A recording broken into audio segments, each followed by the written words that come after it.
ẹ jọ̀wọ́ ẹ jẹ́ ká dìjọ wo fídíò yìí. Àfáà yìí ẹ̀kọ́ tí wọ́n ń kọ́ tó jẹ́ ẹ̀kọ́ Islam tí evangelist Noah tí wọ́n ti ń sọ látijọ́ yìí. Evangelist Noah tí wọ́n ti wá sọ̀rọ̀ lórí ẹ̀ torí ó gba àkíyèsí ni mo ṣe mú wá fún wa. Nígbà tá a bá jọ wò ó tán màá sọ̀rọ̀ tí mo fẹ́ sọ lórí ẹ̀. Ẹ̀yin náà ẹ máa sọ̀rọ̀ lórí ẹ̀ gbogbo àwọn fẹ́ kádìjọ dá sí. Ẹ jọ̀wọ́ ẹ bá mi share ẹ jẹ́ kó lọ viral gan. Ó yá lókè lọ. قاتلوا الذين لا يؤمنون بالله Ọlọ́run ní gbogbo ẹni tí ó bá gbọ́ Ọlọ́run gbọ́ ẹ bá jà. ولا باليوم الآخر kò gbọ́jọ́ àlìkíyámà gbọ́ ẹ bá jà. wọ́n dìran méjì. ولا يحرمون ما حرم الله ورسوله. gbogbo sẹ̀ríà tọ́lọ́run àtànábì fi lélẹ̀ wọ́n gbà wọlé.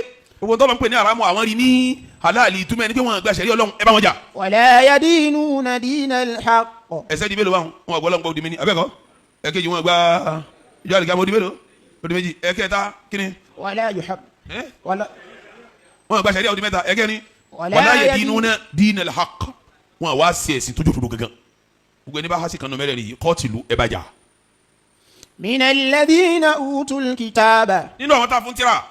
حتى ìtumọ̀ ìgbẹ́ gbogbo kẹfẹ́ ní ìkọ́kọ́ kọ́dọ̀ àwọn kristiani náà segin ni júù náà segin ni ó wọnú ẹ̀. àbáwọn júù àti kristiani yẹn nítorí wọn fi yàtọ̀ díẹ̀ ni pé yóò tó lè jí sí yàtọ̀ ayédèní. wọ́n máa fọwọ́ ara wọn kó sakọ́lẹ̀ wá báyìí ayédèní wọ́n máa wà lérí ìnàrú ẹ̀ yọ wà lérí ìjòkó ìtumọ̀ ayédèní nù. wọ́n fọwọ́ ara ẹ̀ kó wá báyìí yọ wà hum sọ́gìrún a wà lérí ìnàrú ẹni tó fẹ́ gbà lọ́wọ́ rẹ̀ máa wà lérí ìjòkó sẹ́yìn pété ẹ bá jòkó tẹ́lẹ̀ kaba nàrú wọn rú ẹ̀ yín tó kẹ́ tó jòkó lọ́ga ẹ̀ tó nàrú ni ìtàwọn afa tó hum sọ́gìrún náà sínú. ìjọba bá fẹ́ kó ẹjẹ́ wọn tó kí wọn nàrú kí wọn bá san kẹ́yìn tẹ́ bá fẹ́ gbà lọ́wọ́ wọn máa jòkó káwọn máa nàrú ìtumọ̀ wà hum sọ́gìrún náà nù. gbẹ̀ni ẹ bá tó jòkó báyìí tí a máa tó jòkó tí a bá fẹ́ kó ipa wájú rẹ̀ kí ni wọ́n ṣe kí lọ́ọ́ máa ṣe ó ṣe wà hum sọ́gìrún náà nù. kọ́dà gan bá jọ ọmọ sí tọ́wájú wájú ọ̀gá tó fẹ́ràn ọ̀gá tó wájú jòkó lérí àga tí ń fi gbàlejò kí ni ó sọ fún ọ. díẹ̀. Praise the Lord, hallelujah. Inú mi dùn pé bí irọ́ bá purọ́ lógún ọdún ọjọ́ kan ló tó dìbà. Ìgbà tí mo mú àwọn àyá Al-Qur'ani wá especially Quran chapter 9 verse 29 tó sọ̀rọ̀ lórí àwa Christian yẹn tí mo mú wá tí mo ṣàlàyé tí mo sọ ní tafsiri kúrú tìbí sọ lórí àti tọ́bárì àti bọ́ǹkẹ́tìl. So ọ̀pọ̀lọpọ̀ mùsùlùmí ni wọ́n ń bú mi ńgbà yẹn ṣùgbọ́n gbogbo alájọ gbọ́ nǹkan tá a fa yìí sọ clearly gbogbo ẹ̀yin ọmọ Ọlọ́run ẹ share fídíò yìí dáadáa o. Mo understand the stand àfa yìí pé àwọn ò sọ wípé káwọn èèyàn lọ máa pààyàn o àbí kọ́ lọ máa jà o wọ́n sọ nǹkan tó wà nù Kùránì gẹ́lẹ́ wọ́n dẹ̀ sọ ìjìyà tán ṣẹ̀ pé wọn ò gba Allah gbọ́ wọn gba ọjọ́ ìgbéjà àlìkíyámọ̀ gbọ́ wọn sì ṣe wọn gba sẹ̀ríà wọn sì ṣẹ̀sìn òdodo ìyẹn ẹ̀sìn Islam o ẹ̀sìn tó ń dà lóru tó jẹ́ kí lóru lálàáfíà tẹ̀ ń pè lẹ́sìn òdodo pé wọ́n ṣe sọ pé ìdí tí wọ́n ṣe ní kán bá wọn jà nìyẹn wọ́n wàá máa fọwọ́ ara wọn sanwó jizya ní ẹni yẹpẹrẹ. sẹ́rí bí ọ̀rọ̀ jizya yìí gangan ó pẹ̀lú ibi tí mo ti ní ìṣù pẹ̀lú àwọn mùsùlùmí. mo sọ fáwọn mùsùlùmí pé jizya ò kì í ṣe normal tax.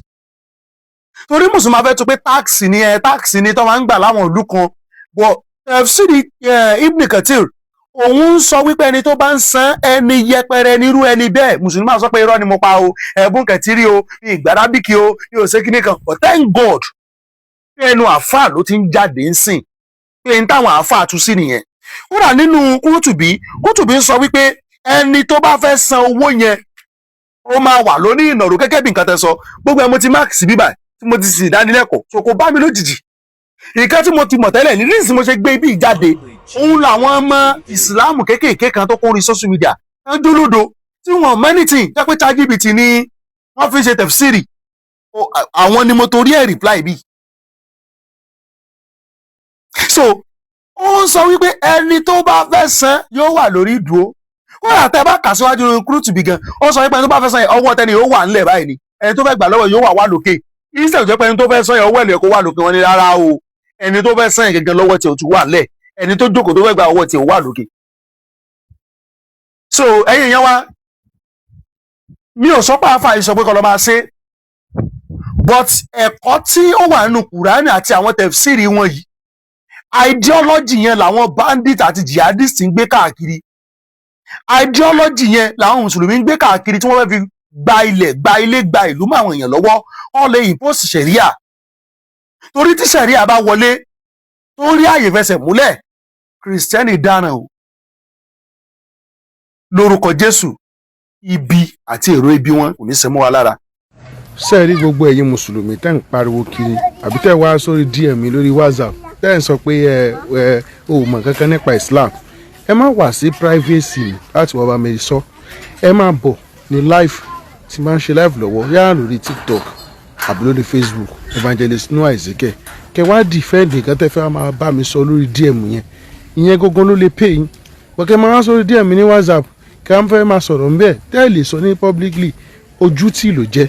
Lórúkọ Jésù ọpọlọ wa ò ní lọ, Jesus jẹ́ olúwe. lórúkọ Jésù ọpọlọ wa ò ní lọ. ní àti Service TV ẹ ṣeun gbogbo ẹ̀yin tàdíjọ wo fídíò ìpátá. ẹ jọ̀wọ́ mo bẹ̀ wá mo rọ̀ wá ẹ̀yin tẹ́ ẹ ti subscribe, ẹ jọ̀ọ́ ẹ bá wa subscribe sí ìkànnì yìí, ẹ wo ìsàlẹ̀ yẹn ẹ máa rí subscribe button, ẹ bá wa subscribe, ẹ kàn tẹ́ ni ẹ gbọ́wọ́ lé, kò ní ṣe wá ní jàǹbá kankan. ọwọ́ tá a fi tẹ subscribe button yẹn, ọwọ́ yẹn a ò ní fi gbọ́mọ sí, a máa fi gbé nǹkan rere ṣe ni o. gbogbo tá a bá dáwọ́ yẹn lé ó máa yọrí sí rere. ẹ ṣeun, a tún padà bọ̀.